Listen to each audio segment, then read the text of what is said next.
Once we have finished our piece and we have gone through all the process from start to finish, in this lesson, we'll discuss how to continue learning. In this way, you continue with your practice in the typographic world. A good way for you to keep progressing is having a notebook that is especially for sketches. That's something that I do.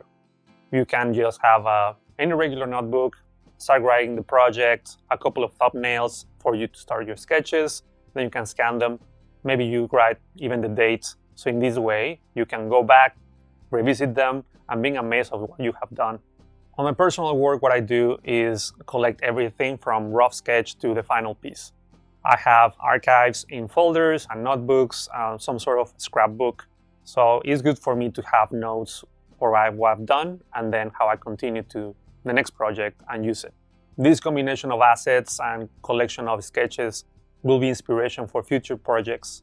For all the sketches that I've done, I have either the notebook or just some sort of folder that I can storage them. For larger pieces like the sign painting ones, I really don't like to roll them because I feel that distort really the material of the paper. What I do is I just lay them flat and put some cardboard on them, and then in that way you can start piling them up and the weight will keep them flat. A good example about archiving. While I was studying here in New York, I always carry a notebook. I was going to the subway or the park and just draw a couple of letters. Later on, I took that project, I revisited those sketches, put them together in Photoshop, and I presented to the client as a new project. I think that's a good example of how to use past sketches with present projects. If you are interested in keep learning about typography, a good way to start is investigating type foundries. Type foundries back in the day, before software, were companies where we're holding all the fonts. If you remember back in our lesson about spacing, I used letterpress blocks. Those are the ones that they were creating. Nowadays, type foundries are software companies.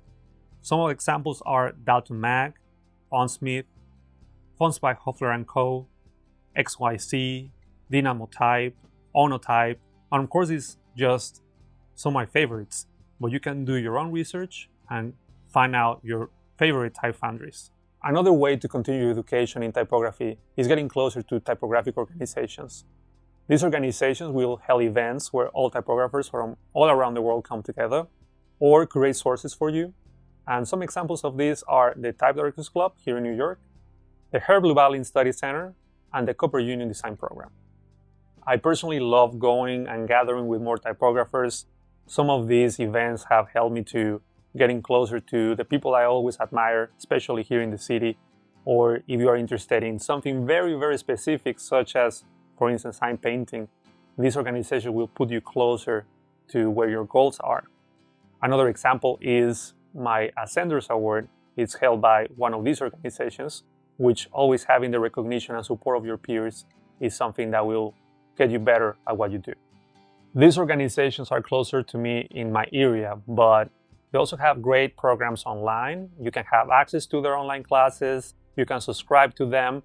The Type Directors Club also has an amazing book that if you subscribe, you'll get that publication, and it's a great source to learn. If you're interested in keep learning about not just typography, but also lettering and the combination of analog and digital, Ken Barber's book is an amazing resource where you can see some of these concepts applied, such as shape, form, color, and contrast. I have created a list of these materials so you can have access to it through our additional resources in this lesson. Now that we know how to continue learning about typography, in the next lesson, we'll review what we have done in this course.